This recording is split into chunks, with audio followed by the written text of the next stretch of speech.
महोदय, आज नीलकमल नावाची बोट मुंबईहून एलिफंटाकडे जात असताना एक मिनिट साहेब, ते 80 तिकडचे पॅसेंजर स्थानिक होते. लोकप्रतिनिधी आहेत. 80 पॅसेंजर होते, पैकी 70 मिळालेत अशी माहिती आहे. तर जे मिळालेले नाहीत ते आता मिळतील याची शंका आहे. तर मला वाटतंय मुख्यमंत्र्यांनी त्या जे मिसिंग आहेत त्यांच्याकरता, आणि ती नेव्हीची बोट येऊन या नीलकमल बोटीला आदळली आहे.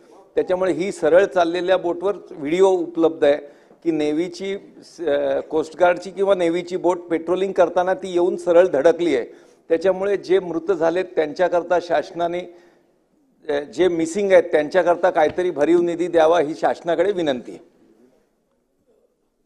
माननीय अध्यक्ष महोदय, सन्माननीय सदस्यांनी जो मुद्दा ठेवलेला आहे त्यातली त्यांनी सांगितलेली वस्तुस्थिती आहे.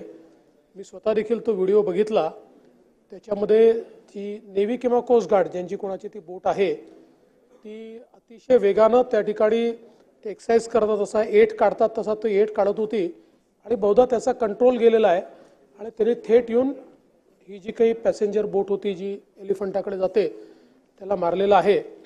आणि अजून किती मिसिंग आहेत याचा आकडा एक्झॅक्ट लक्षात येत नाही आहे, पण अंदाजे आकडा हा 7 ते 8चा आहे.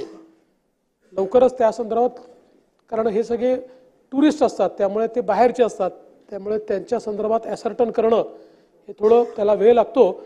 पण फॉर्च्युनेटली तिथे मदत वेळेवर पोचल्यामुळे मेजर लोकांना वाचवता आलेलं आहे.